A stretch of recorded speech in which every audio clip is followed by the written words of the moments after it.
Hello everyone, welcome to my channel. Friends, before going into the details of the war, don't forget to like the video, subscribe to my channel and turn on the notification bell. Please support by subscribing and turning on the notification bell. We are a strong community. Lukashenko regime is in a panic from the actions of the rail partisans. The infrastructure of the Belarusian railways was taken under heavy guard by the KGB, Ministry of Internal Affairs and Armed Forces of the Republic of Belarus. Such events are unprecedented and have not been held before.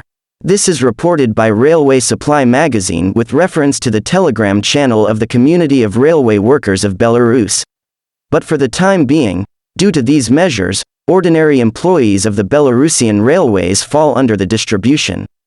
So, for example, last week, during the evening duty of the track SRVICE worker, security officials, without identification marks and in balaclavas, jumped out of the forest along the rails and twisted him with the use of force. Etihad Rail completes connection of ICAD rail freight terminal to main line while the railroad worker was trying to explain who he was. He was severely searched and only then asked for his official ID.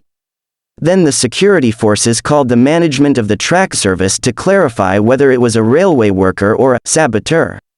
Finally, the employees did not apologize, but said, literally, "Don't fuck around here." And this is not the only such case in recent times. Russian Su-25 attack aircraft shot down near Kherson. The Ukrainian military shot down a Russian Su-25 attack aircraft in Kherson Oblast on the morning of November 7. The press service of the Ukrainian Air Force wrote on its channel on Telegram on November 7. The Air Force said the enemy aircraft was destroyed by a unit of the Kherson Anti-Aircraft Missile Brigade of the Southern Air Command around 9:30 a.m. The armed forces of Ukraine have been actively destroying enemy combat aircraft in the south and east of Ukraine near the front line in recent months.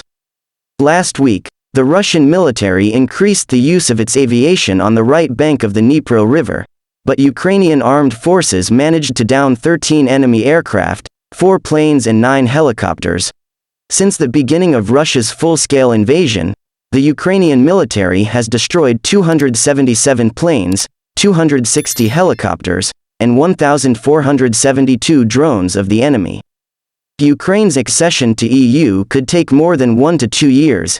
European Commissioner Oliver Varhelyi, the European Commissioner for Enlargement and Neighbourhood Policy, said today, Sunday, November 6, that Ukraine's accession to the European Union could take years, according to German news outlet Welt am Sonntag. The EU official claimed that all preparations for accession will most likely take more than a year or two and that serious preparations will be required. While noting Ukraine's striving for rapid reforms, Varhelyi called such a desire positive, but at the same time added that not all reforms can be carried out quickly. Given the large amount of work required to prepare for participation in the EU internal market and many other important policy areas, preparations for accession are likely to take more than a year or two, he said. At the same time, Ukrainian Deputy Prime Minister for European Integration Olha Stefanishina told Welt that Ukraine had begun the integration process even before it acquired the status of a candidate country. She noted that a large number of reforms have already been carried out under the supervision of the EU, which allows accelerating the accession process and not using the standard procedure. Stefanishina also refers to the opinion of the Baltic states and other close allies of Ukraine, which support the accelerated accession of Ukraine to the EU. We are determined to complete EU accession by the end of 2024, the Ukrainian politician said. Varhelyi, in turn, insists that the same criteria should be applied to Ukraine as to other candidates. Ursula von der Leyen, the head of the European Commission, earlier promised to help Ukraine with very soft loans. She announced that next week she would present a plan of assistance to Ukraine for 2023 amounting to a total of 18 billion euros. Russia has just 120 Iskanders left striking Ukraine's civilian infrastructure. The terrorist country used about 80% of its modern missiles.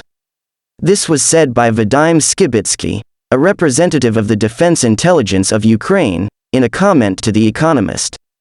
According to Vadim Skibitsky, Ukraine's military intelligence is aware of Kremlin's plan to acquire Fateh-110I Zolfagar ballistic missiles from Iran and to ship them by air to Crimea and by sea to Russian ports on the Caspian Sea. "We know arrangements are already made," said the representative of the Defense Intelligence of Ukraine. Among Russian, partially mobilized servicemen, deployed in Belarus, outbreak of diseases due to non-compliance with sanitary conditions units of the Russian armed forces, which mainly consist of the so-called, partially mobilized, citizens, continue to cross into Belarus. Their main task is the preparation of the material base and deployment sites for Russian troops. Meanwhile, the draftees are forced to live in unsuitable conditions, mostly in field tents without proper sanitary conditions. Among these servicemen, there is a large-scale outbreak of various diseases. Most of them are diseases of the respiratory tract, bronchitis, sore throat, pneumonia, and asthma, and gastrointestinal infections.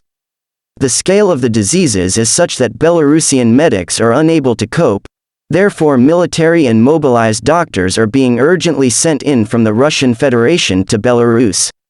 In the near future, the next batch of medics is expected to arrive at the 230th Combined Military Training Ground of the Western Operational Command of the Armed Forces of the Republic of Belarus, Abuz Lisnovsky. The outbreak of diseases there is also associated with non-compliance with basic requirements for military camps to ensure hygiene, quality food, and medical care. Tensions between the militaries of the two states are also growing in Belarus. Multiple conflict situations are connected with precedents of contemptuous attitude of the Russian servicemen towards Belarusians. The military police of the Republic of Belarus are unable to restrain the Russians. In particular, the report submitted by senior officers of the Belarusian armed forces based on the complaints of their rank-and-file servicemen indicate disparaging expressions and behavior of Russians towards Belarusians, in particular, involving ethnic-related insults. The number of incidents is growing rapidly, which leads to uncontrolled escalation of tensions. Russia's aviation cannot get air superiority in Ukraine due to a number of factors. This situation is unlikely to change yet. British intelligence: the potential of Russian aviation on the battlefield in Ukraine is extremely limited because of a series of factors. The Russian Federation's lack of air superiority is exacerbated by poor training, the loss of experienced crews, and the increased risk of direct air support in dense air defense zones. This is stated in the report by British intelligence, and the given situation with Russia's aviation is unlikely to change in the next few months. The time required to train competent pilots further reduces the ability of the Russian Federation to restore combat aviation. Read more. Russian occupiers getting prepared for street fighting in Kherson. The General Staff of the Armed Forces of Ukraine. After all, Russia's losses in aviation far exceed the country's ability to produce new aircraft, taking into account the sanctions that put pressure on the Russian defense industry. Speaking about Russian aviation, British intelligence primarily refers to the Commander-in-Chief of the Armed Forces of Ukraine Valery Zaluzhny, who noted on November 3 that the Russian Federation lost more than twice as many aircraft in Ukraine than in the war in Afghanistan. Record holders among the losses are Su-25, Su-34 and Su-30SM jets. Thanks for watching. Don't forget to like the video and subscribe to my channel. See you in the next video.